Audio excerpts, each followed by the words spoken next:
Is your cleaning business getting the respect that it deserves? If the answer isn't absolutely, then this video is absolutely for you. But first, a quick intro.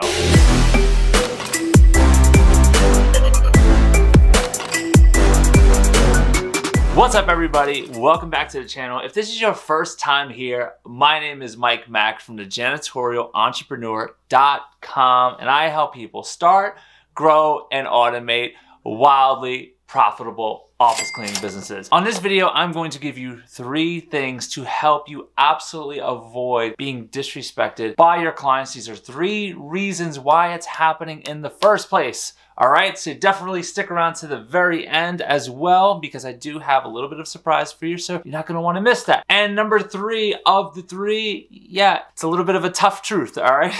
But before we jump into any of that, if you haven't already, I need you to go ahead, do me a personal favor, hit that subscribe button and turn on a notification bell, because I put out new videos just like this every single week, and you're not going to want to miss them. Now that all that's out of the way, let's get into this week's video. All right, let's talk the tale between 2 business owners. Let's call it John and Joe. John has a cleaning business where he is constantly taken for granted. His business is absolutely not respected the way it should. And because of that, John is taking on more and more work because he's not appreciated. So since he's not appreciated, the people don't feel like they're getting their money's worth. So they just keep piling free work on John. And since John's desperate, he keeps taking on this free work because he doesn't want to lose this client. And he's made it very clear that I need to keep this account. So because of that, and because of the fact that John's typically going to underbid because of that desperation, he is in no man's land. He is in a place where he is completely unhappy. His profitability is in the tank. He's not profitable. He could barely find cleaners to stick around. When they do, it's only for like a month or 2 tops. And then John finds himself doing a lot of the cleaning. And now he went from owning a cleaning business to working in his cleaning business, and now he's stuck. And that's if John is able to first break free from doing the cleaning himself. Right? That's a common tale. On the other hand, is someone like Joe. Joe's cleaning business, Joe gets his respect. Joe doesn't underbid, right? Joe's not the most expensive, but he doesn't underbid either, okay? He gets the amount that is absolutely necessary for his company to service this place correctly. Joe understands that there's plenty of fish in the sea and that not everybody is going to be a great fit for you, okay? Joe understands that one of the most important things that needs to be there for a business owner and a client is respect. R-E-S-P-E-C-T. Just kidding. Respect, okay? If you're being disrespected, you're making one of these 3 mistakes, okay? So I want you to watch all the way through, watch the 3 mistakes, and actually listen to the thought process, all right? And then you're gonna see how to reverse that so you can start getting the respect that your company deserves and you, quite frankly, deserve. Now, if you're somebody who's watching this video and you're like, wait, I don't have any clients yet, this doesn't really apply to me, trust me, it does, because these mistakes are made on the front end. Okay, not the back end. All right, so you're definitely going to stick around as well. Let's get into it. Reason number 1, your cleaning business is not getting the respect it deserves is, this one's a little obvious, but needy desperation. So again, this may sound obvious, but you may say, what does that mean, desperation? Well, exactly what it means. Like, you're desperate. You are absolutely thirsty, you are desperate. Not just that, but you're displaying it to your clients, and now it's one of the reasons why you're able to be taken advantage of, okay? So now listen, I know what it's like to be in the very beginning, absolutely have like no money, to need every single account you have. I know what that's like, right? But I also know how to conceal it. I also understand leverage really, really well. Now, if you give your leverage away, what's leverage? Leverage is, I understand what I bring to the table. I understand what my company brings to the table. So even though I don't want to lose these accounts either, even though I would be really like, especially in the beginning, oh my God, if one of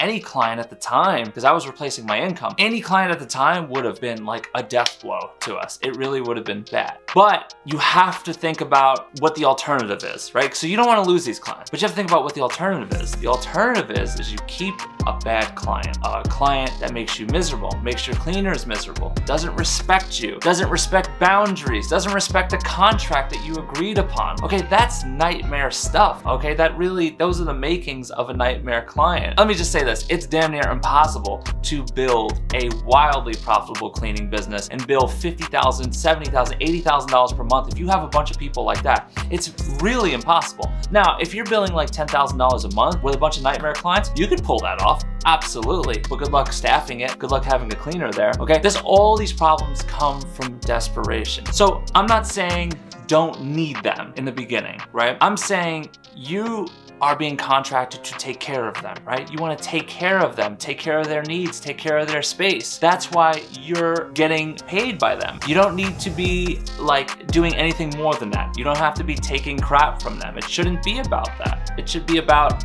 listen, what do you need done? Within the scope of the contract, we're gonna get it done with a smile on our face. That's what it needs to be about. If they don't want to be your best friend, that's fine.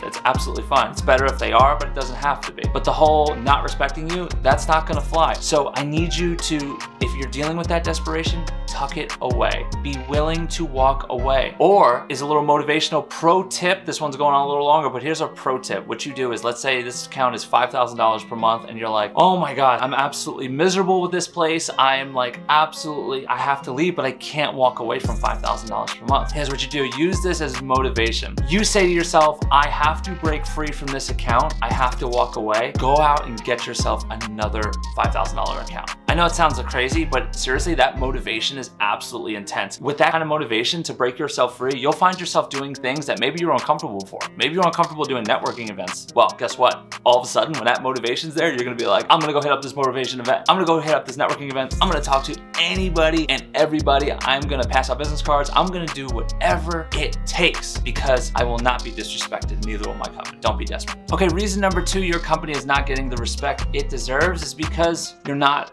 filtering people correctly. That's right. You are letting nightmare clients in. Now, some of you may say, what do you mean filter people? Well, let me tell you this. The client is filtering through cleaning businesses to ultimately find you, your cleaning service, right? There's no shame in the game. I mean, they're inspecting everything about your company. They're looking through your marketing materials. They're looking through your website. They're looking through your contract, your proposal, your bid, everything. Everything is being measured. They're judging you based on how you walk into their space. They're judging you based on the knowledge you display on your walkthroughs, okay? They are judging you, and that is good, right? Just like you should be judging them. When I mean judging, I don't mean like the harsh, like, look at her, why would she wear that, or why would he do that? No, that's not what I mean. I mean how they are as a person, right? How is it when you walk in for your walkthrough, right? You're on time, right? As you should be. But are they on time? Do they have you waiting in the lobby for an extra 15, 20 minutes? Like, eh. And if they did, maybe something came up. Are they treating you with respect? Is there an apology? Not like a, oh my God, I'm so sorry. No, but say, hey, I apologize for that. Just a little bit caught up behind. Let's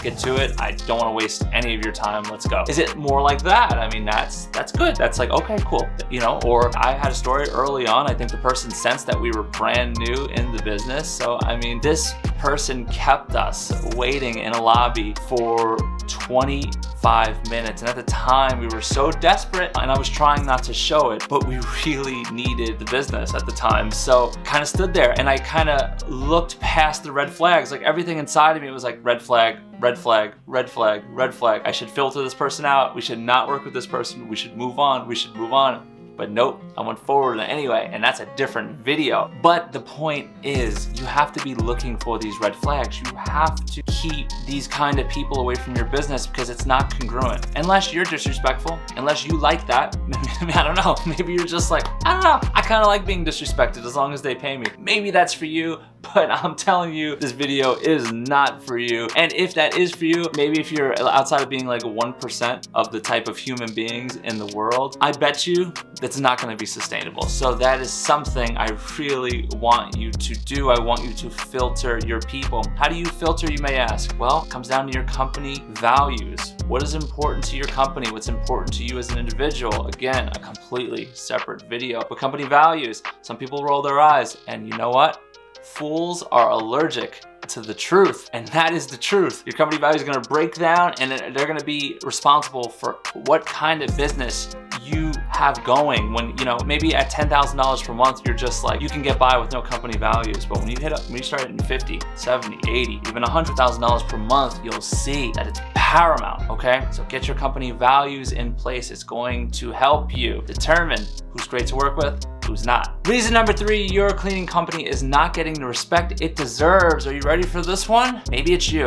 Yeah, this may be a tough pill to swallow, but maybe it is you. Maybe you're not delivering the services that you agreed that you would deliver, or maybe you are, but it's not a good job, right? Not every person who complains is a nightmare client. That's not true at all. Some of the best clients I've ever had, in the very beginning, there was a little bit of like we were falling short, you know, starting out. And if you're not quality controlling correctly, you know, you may be overlooking some things. And to those clients, that may be the most important thing. Do you know what I mean? I'll give you an example. We had a 25,000 square foot debt collection agency. And I'm telling you, I had a team of 5 to 6 every single night. Well, 6 nights a week, basically every single night, cleaning everything, top to bottom. And this was a good crew I put in there. I mean, this was like a good crew. And I would go inspect from time to time. This is before I had a nighttime manager. It would just be like, okay, everything seems good. Everything seems in order. Everything seems on point. I'm very happy, you know, I checked the bathrooms, top to bottom, everything looked great. So I was feeling really good. And then I got noticed that this person was so unhappy. The owner of the agency was so unhappy. They were getting other bids. So I'm like, what?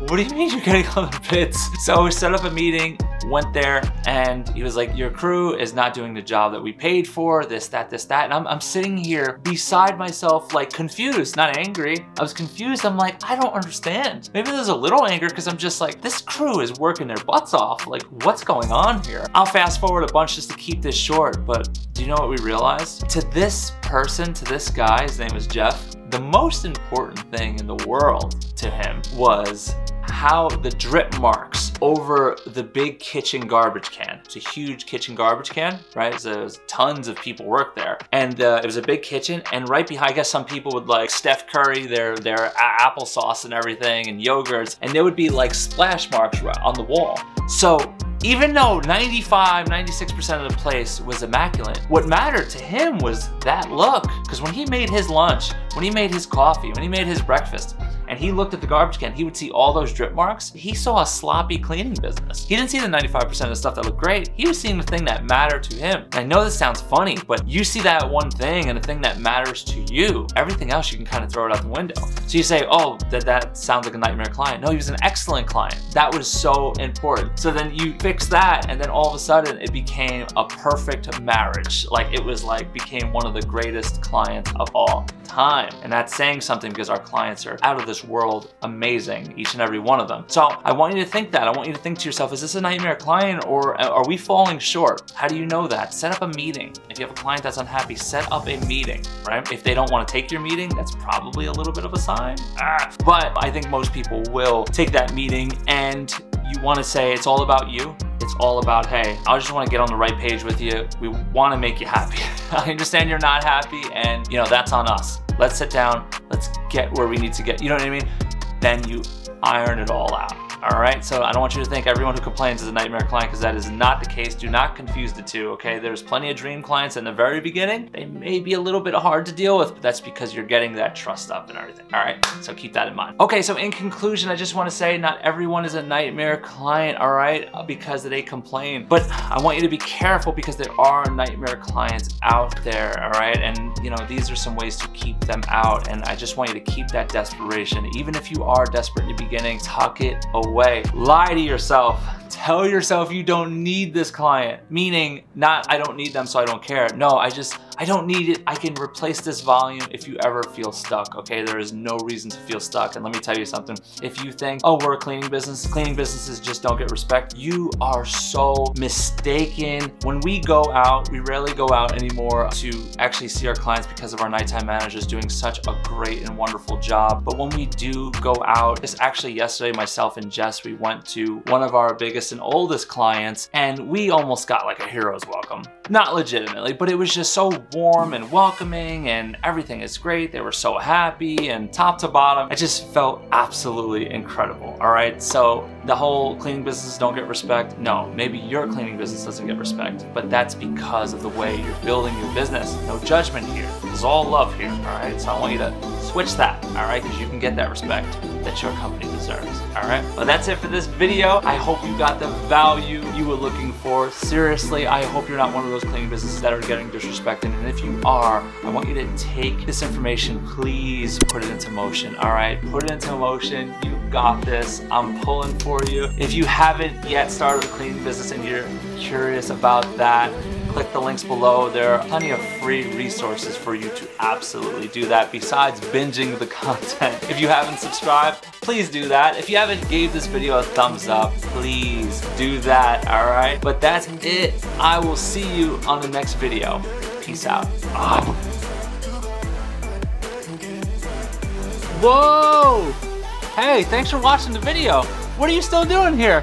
You want to check out more stuff? You want to grow your cleaning business? You want to grow it to the next level? You want to automate and scale all that fun stuff? Check out this video. Or check out this video. Now, have you subscribed? I mean, seriously, it's right there. Just click. You're subscribed. All you gotta do is click right there. Or you should check this video out. Or check this video out. I don't know. Do your thing. I'll see you on the next one.